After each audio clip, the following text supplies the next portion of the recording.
अस्सलाम वालेकुम दोस्तों, आप सब कैसे हैं। आई होप कि आप सब खैरियत से होंगे। दोस्तों, आज के क्लास में हम लोग चैप्टर नंबर 11 फिज़िक्स हीट का जो चैप्टर है इसके इम्पोर्टेंट 40 MCQs डिस्कस करेंगे।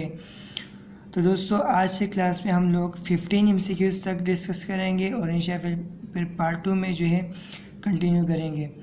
तो दोस्तों, पहला जो MCQs है वो हमारे पास है, coefficient of linear expansion alpha depends upon. जो कोफिशिएंट ऑफ लीनियर एक्सपेंशन यानी अल्फा ये डिफेंड नहीं करते किसी भी हमारे पास, यानी इनिशियल लिंक पर भी डिफेंड नहीं करती, चेंज इन लिंक पर भी डिफेंड नहीं करती, चेंज इन टेम्परेचर पर भी डिफेंड नहीं करती, नन ऑफ दीस है। क्योंकि हमारे पास हमें पता है कि अल्फा की जो फार्मूला है वो ऐसा है, alpha is equal to delta L upon L naught delta T. ठीक है, बज़ाहिर तो ऐसा लगता है ना कि इनिशियल लिंक भी यहाँ पर है और चेंज इन टेम्परेचर भी है, ठीक है, और डेल्टा एल यानी चेंज इन लिंक भी है। लेकिन अल्फा जो है हमारे पास हर एक आयरन का अल्फा जो है वो अलग होता है, ब्रास का अल्फा अलग होता है, कॉपर का अल्फा जो है वो अलग होता है। तो अल्फा सेपरेट है, इसलिए हमारे पास अल्फा किसी पर डिफेंड नहीं करता। ठीक है, इसी तरह अगर हम लोग बीटा की बात करें तो बीटा भी डिफेंड नहीं करता। Beta is equal to delta V L naught delta T. ठीक है, बीटा जो है बीटा, उसमें भी बीटा को वॉल्यूमेट्रिक थर्मल एक्सपेंशन कहते हैं, अल्फा को coefficient of linear thermal expansion कहते हैं। ठीक है, बीटा भी किसी पर डिफेंड नहीं करता। ठीक है, अब हमारे पास है real gas. Real gas molecules do not strictly obeys gas law. जो रियल गैस मॉलिक्यूल है वो ओबेज नहीं करती गैस लॉ को हाई प्रेशर पे और लो टेम्परेचर पे, क्योंकि हाई प्रेशर और लो टेम्परेचर में हमारे पास स्टेट ऑफ मैटर चेंज हो जाती है। यानी अगर मैंने हाई प्रेशर दिया, ठीक है, और लो टेम्परेचर दिया, ठीक है, तो जो गैस है ना, जो गैस है वो लिक्विड में कन्वर्ट हो जाएगा, लेकिन अगर वो रियल गैस होगा तो वो लिक्विड में कन्वर्ट हो जाएगा। लेकिन आइडियल गैस के मुताबिक जो आइडियल गैस होती है और उसका जो वॉल्यूम है वो हमारे पास ज़ीरो हो तो वो हमारे पास विनिश्ड हो जाती है। ठीक है, तो इसलिए रियल गैस जो है वो ओबे नहीं करती गैस लॉ को हाई प्रेशर में और लो टेम्परेचर में। ठीक है, अकॉर्डिंग टू चार्ल्स लॉ के मुताबिक हमारे पास वी अपॉन टी कॉन्स्टेंट। ठीक है, क्योंकि चार्ल्स लॉ हमारे पास है वॉल्यूम डायरेक्टली प्रोपोर्शन है टेम्परेचर के। ठीक है, तो वॉल्यूम इज इक्वल टू, यहाँ हमारा आ जाएगा कांस्टेंट और यहाँ पर आ जाएगा टी। ठीक है, फिर यहाँ पर हमारे पास वी अपॉन टी आ जाएगा, टी उधर मल्टीप्लाई हो रहा था, यहाँ पर आके डिवाइड में हो जाएगा, ये कांस्टेंट आ जाएगा। ठीक है, और इसको इस तरह भी लिख सकते हैं कि V upon T, V1 upon T1 is equal to V2 upon T2। तो हमारा आंसर तो ये आ गया। ठीक है, ये हमारा आंसर है और ये भी हमारे पास यहाँ पर वी अपॉन टी कॉन्स्टेंट। ठीक है, the heat required to produce a unit change in the temperature of unit mass of a substance constant volume is. तो वो स्पेसिफिक हीट कैपेसिटी है, क्योंकि अगर हीट कैपेसिटी का मतलब ये है कि टेम्परेचर में इजाफा होना। ठीक है, टेम्परेचर में इजाफा होना, the amount of heat which increase the temperature. ठीक है, लेकिन यहाँ पर टेम्परेचर के साथ मास का भी जिक्र हुआ है, तो इसलिए स्पेसिफिक हीट कैपेसिटी है। ठीक है, the ratio of molar specific heat of a gas at constant pressure and molar specific heat at constant volume is. अब दोस्तों, यहाँ पर हमारे पास मोलर स्पेसिफिक हीट जो है कांस्टेंट प्रेशर पर और molar heat capacity at constant volume पर वो क्या होगा, तो ग्रेटर देन 1 होगा, क्योंकि हमारे पास यहाँ पर मोलर हीट कैपेसिटी का जो फॉर्मूला है वो हमारे पास एट कांस्टेंट वॉल्यूम और कांस्टेंट प्रेशर दोनों में है। लेकिन मोलर हीट कैपेसिटी का जो डिफरेंस है Cp माइनस Cv वो बराबर होती है R पे। ठीक है, अब Cp ग्रेटर देन है Cv से। क्यों?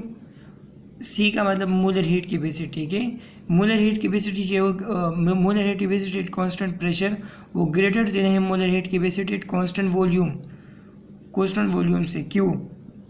क्योंकि हमारे पास जो आइसोबैरिक प्रोसेस है, आइसोबैरिक प्रोसेस, उसमें delta Q is equal to P delta V भी होता है, ठीक है, और हमारे पास डेल्टा यू भी होता है, यानी वर्क डन भी होती है और इंटरनल एनर्जी भी चेंज होती है। लेकिन जब सीवी में बात करें यानी आइसोकोरिक प्रोसेस में, तो आइसोकोरिक प्रोसेस में delta Q is equal to delta U के बराबर होता है, इंटरनल एनर्जी के बराबर होता है, यानी जितना हीट हम लोग देते हैं ना वो सारा का सारा कन्वर्ट होता है इंटरनल एनर्जी में, ठीक है। तो इसलिए यहाँ पर दो है, यानी वर्क डन भी हो रही है और इसके साथ साथ इंटरनल एनर्जी भी है, तो इसलिए इसकी वैल्यू जो है वो ग्रेटर देन होगी। तो इसलिए हमारे पास दूसरा मिसाल ये है कि ऊपर 3 है, नीचे मैंने 3 को 2 से डिवाइड कर लिया, ठीक है। तो इनकी जो वैल्यू आएगी वो 1 से तो ग्रेटर आएगी ना, तो इसलिए हमारे पास ये ग्रेटर देन 1 है, ठीक है। A domestic pressure cooker is based on, pressure cooker जो है वो किस चीज़ पर बेस करती है, तो आइसोकोरिक पर। क्यों?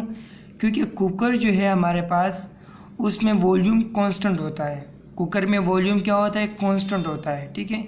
तो आइसोकोरिक भी तो एक ऐसा प्रोसेस है जिसमें वॉल्यूम कांस्टेंट होता है। और दूसरा, अगर आपको आइसोबैरिक, आइसोथर्मल और एडियाबैटिक प्रोसेस अगर ये जो है आपको चाहिए तो इसका जो लिंक है वो डिस्क्रिप्शन में मौजूद है, आप देख सकते हैं डिटेल से, ठीक है। 7 जो MCQ है, the internal energy in isothermal process, internal energy किस चीज़ में, आइसोथर्मल प्रोसेस में, वो रिमेन सेम होती है, क्योंकि आइसोथर्मल प्रोसेस में टेम्परेचर कांस्टेंट होता है, टेम्परेचर कांस्टेंट होता है, तो इसलिए हमारे पास जो इंटरनल एनर्जी है वो भी हमारे पास सेम रहती है, ठीक है। इंटरनल एनर्जी और टेम्परेचर हमारे पास सेम ही है, ठीक है। जब टेम्परेचर कांस्टेंट है तो इंटरनल एनर्जी भी हमारे पास सेम रहेगी, कांस्टेंट रहेगी, ठीक है। 8वां MCQ है हमारे पास, the area under horizontal line of PV diagram in isobaric process represent. अब दोस्तों आइसोबैरिक प्रोसेस जो है, आइसोबैरिक प्रोसेस, इसका जो डायग्राम था, PV डायग्राम, वो हमारे पास ऐसा था, ये प्रेशर है और ये हमारे पास वॉल्यूम है, ठीक है, ऐसा है, ठीक है। अब यहाँ पर इस डायग्राम के नीचे जो अंडर द डायग्राम है, यानी यहाँ पर हमारे पास क्या रिप्रेजेंट करता है, तो यहाँ पर हमारे पास वर्क डन रिप्रेजेंट करता है, वर्क डन। क्योंकि हमारे पास इस ग्राफ में यहाँ से लेकर यहाँ तक जब कोई बॉडी जाती है या यहाँ से लेकर ऊपर तक जाती है तो वर्क डन तो होती है ना। अगर यहाँ से यहाँ तक जाती है और प्रेशर जो है हमारे पास फिर कांस्टेंट रहेगी, ठीक है, और वॉल्यूम बढ़ेगा, जब वॉल्यूम बढ़ेगा तो वर्क डन तो हो जाएगा ना। अब यहाँ पर अगर ऊपर जाएगी तो ऊपर भी हमारे पास वॉल्यूम कांस्टेंट रहेगा फिर, और प्रेशर बढ़ेगा फिर भी हमारे पास वर्क डन होगा। तो इसलिए ये जो डायग्राम है शो करता है वर्क डन को, ठीक है। Fahrenheit and Kelvin scales agree numerically it a reading of, जो फ़ारेनहाइट और हमारे पास केल्विन स्केल्स है वो कोइंसाइड करते हैं 574 टेम्परेचर पर, ठीक है।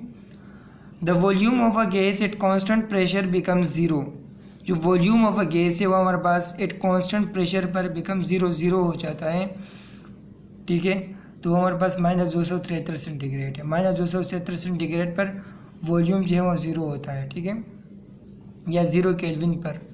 अगर हम लोग फ़ारेनहाइट की बात करें तो फ़ारेनहाइट में हमारे पास -459.44 फ़ारेनहाइट, उस पर हमारे पास जो वॉल्यूम है वो ज़ीरो होता है। The temperature at which centigrade scale is equal to Fahrenheit scale is, वो टेम्परेचर जिसमें सेंटीग्रेड और फ़ारेनहाइट स्केल जो है वो इक्वल होते हैं, तो वो हमारे पास है -40, ठीक है। The maximum work done is possible in this process, ज़्यादा से ज़्यादा वर्क डन जो है वो कौन से प्रोसेस में होता है, तो आइसोथर्मल प्रोसेस में होता है, क्योंकि आइसोबैरिक प्रोसेस में दोनों वर्क डन भी होती है और इंटरनल एनर्जी भी होती है। आइसोकोरिक प्रोसेस में इंटरनल एनर्जी यानी हीट जो है वो कन्वर्ट होती है इंटरनल एनर्जी में, और वर्क डन जो है वो नहीं होती, ठीक है। वर्क डन इसलिए नहीं होती क्योंकि आइसो है ना, आइसोकोरिक वॉल्यूम कांस्टेंट है, जब वॉल्यूम कांस्टेंट है तो पिस्टन ऊपर नहीं जाएगा, जब पिस्टन ऊपर नहीं जाएगा जो डेल्टा एक्स नहीं होगी, जब डेल्टा एक्स नहीं होगी तो वर्क डन कहाँ से होगा, जब वर्क डन नहीं होगा तो इंटरनल एनर्जी में ही कन्वर्ट होगा। अब आइसोथर्मल प्रोसेस का मतलब टेम्परेचर कांस्टेंट है, ठीक है। अब दोस्तों according to the first of thermodynamics, जो डेल्टा क्यू हमारे पास वर्क डन और इंटरनल एनर्जी पर मुश्तमिल होता है, ठीक है।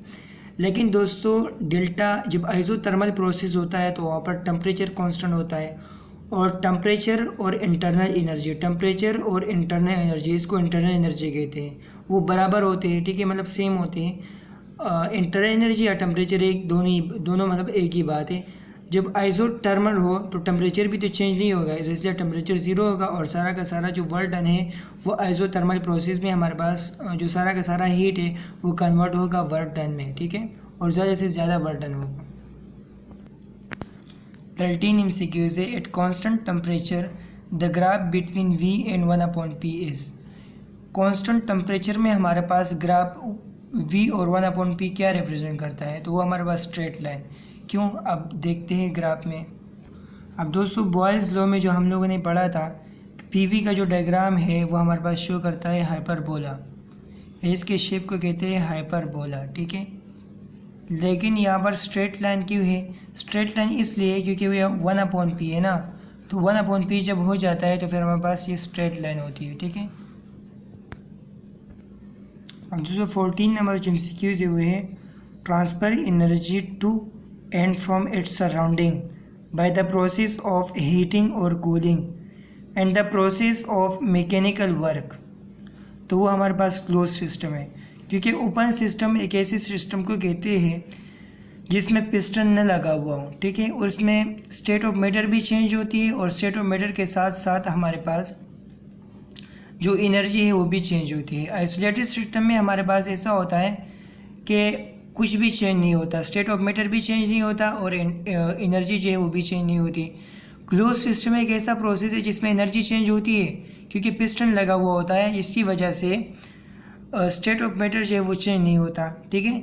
यहाँ पर भी तो है ट्रांसफ़र ऑफ एनर्जी की ट्रांसफ़र होना, एनर्जी जो है वो ट्रांसफ़र हो रही है अपने सराउंडिंग के साथ, तो वो हमारे पास एक क्लोज्ड सिस्टम, ठीक है। 15 नंबर MCQs में है, when the temperature of source and sink of a heat engine becomes equal the efficiency will be. अगर टेम्परेचर और सोर्स का जो अगर टेम्परेचर सोर्स और सिंक का जो है हमारे पास हीट इंजन इक्वल हो जाए, एक हीट इंजन है उसका हमारे पास सोर्स और सिंक हमारे पास इक्वल हो जाए, ठीक है, तो हमारे पास उस इंजन की इफ़िशियंसी क्या होगी, तो फिर उस इंजन की इफ़िशियंसी ज़ीरो होगी। क्योंकि दोस्तों क्योंकि सोर्स हमारे पास हॉट बॉडी है और सिंक हमारे पास कोल्ड बॉडी है, ठीक है।